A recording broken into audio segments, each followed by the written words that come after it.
People of the world, Yahoo is on sale and Microsoft is a little too interested. Microsoft's AI chatbot Tay is launched, Tay turns racist, Tay is turned off. All within a day's time. First Indian e-commerce IPO fully subscribed. Infibeam is now on the NSE and the BSE. And there is a lot more. This is Sunday 27th of March and ahead of Indian cricket team's innings, we have a few hitters of our own from the tech and startup world's batting order. I am Aditya Awasthi and you're watching The Bulletin powered by Ambrain India. Yahoo, often lovingly called Where Do You Not Google, has decided to hang up its boots. Ahead of its fears to lose share value any further, the company has decided to sell out. While this news had mostly led to a sensational water cooler discussion in the tech world, Microsoft's interest in the matter and visible action in that direction is evidence enough that the news is true. Notably, Microsoft had failed to acquire Yahoo in 2008, which had led to a popular case of broken windows between the two. This time round, Microsoft, in an inexplicit and mysterious way, is approaching private equity firms willing to buy Yahoo and is reportedly backing them financially as well. So, my nerdy assemblage, while tech giants are going all Game of Thrones on you, it is time you bade a teary farewell to Foxy Roxy 123 on that Yahoo chat group. Now, Microsoft is staying with us for another headliner. The one bot that should have not, Tay. Microsoft had unveiled a brand new chatbot called Tay.ai, which was capable of handling intelligent conversation. The bot was operational on a variety of platforms, including Twitter, Kike, GroupMe, Snapchat, and even Facebook. Tay was able to perform a number of tasks, including telling users jokes or commenting on the pictures he's tagged in, answering questions, etc. Why do we say was?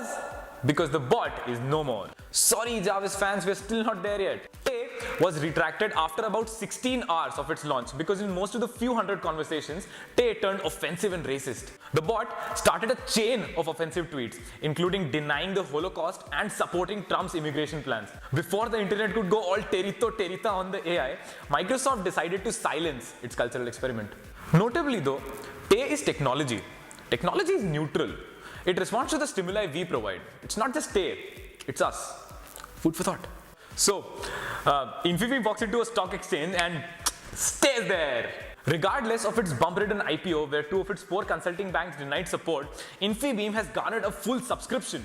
The Gujarat-based IPO has received orders for 12.5 million shares, which were individually priced between Rs 360 to Rs 462. The company is planning to raise Rs 450 crore from what some are calling an inflated IPO. Infibeam is planning to use the said monies to set up a new cloud data center and get a new corner office.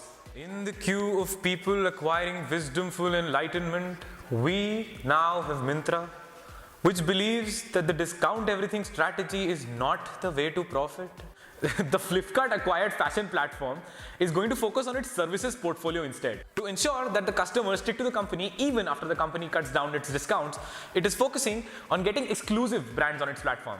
As per the report, about 20% of Myntra's sales comes from its own private label brands, which it plans to scale up to 30% in the next 1 year. Notably, not very long ago, Myntra saw its founder and architect Mukesh Bansal leaving the company in the pursuit of his own venture in sports, healthcare and fitness.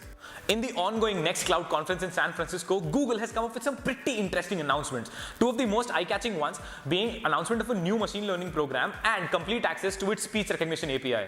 On the API track, the Google Cloud Speech API, as it is being called, is launched in a limited preview mode. The API enables developers to convert audio to text by using Google's powerful neural network models in an easy-to-use API. The other, more significant edge that Google's Cloud Speech API will have over current market leaders is the fact that it recognizes over 80 languages and variants to support an app's global user base. And more importantly than supporting a global user base, the API will help regional developers, especially here in India, make applications which recognize regional dialects which users use to speak upon. At the same conference, among a host of other announcements, Google has also announced a completely new machine learning platform. The service is called Cloud Machine Learning and it will be available in a limited preview starting Wednesday. Cloud Machine Learning will take care of everything, starting from data ingestion all the way through to data prediction, the company has said. The result? Well, now any application can take advantage of the same deep learning techniques that power many of Google's devices. It's time for a startup activity roundup from the last 3 days. Hontel, a Gurgaon-based company which provides interactive push notifications in a bid to reinvent the way notifications are pushed to users, has announced a closure of $150,000 in its seed funding round. The round was led by Bharani, CEO of 91mobiles.com. DriverJoy, a Bangalore-based on-demand two-wheeler service and repair startup, founded by former employees of Ola and Microsoft, has secured $600,000, which is rupees 4 crores, in a pre-Series A round funding from Indian Angel Network with participation from other angel investors. And Nandan Nilekani has chosen Mumbai-based Sedemac Mechatronics to make his biggest investment in a startup till date. The company specializes in a rather unique forte of building controls for small engines and powertrains. Do not let the startup tax fool you, though the company is doing pretty good business and counts the likes of Tata Motors, Mahindra Group, Ashok Leyland and TVS Motors in its regular clients. Ekin Care, which digitizes the medical records and aims to provide better health insights, has raised rupees 2.2 crore in a pre-Series A funding. The startup offers an easy-to-use and free platform to digitize the medical records of an individual. Its analytics team deciphers these records and converts them into an easy-to-read format, including color coding and graphical histories, timelines, etc., also allowing users to identify potential health risks. This is it for today, folks. See you next Thursday. Until then, take care and try and keep up.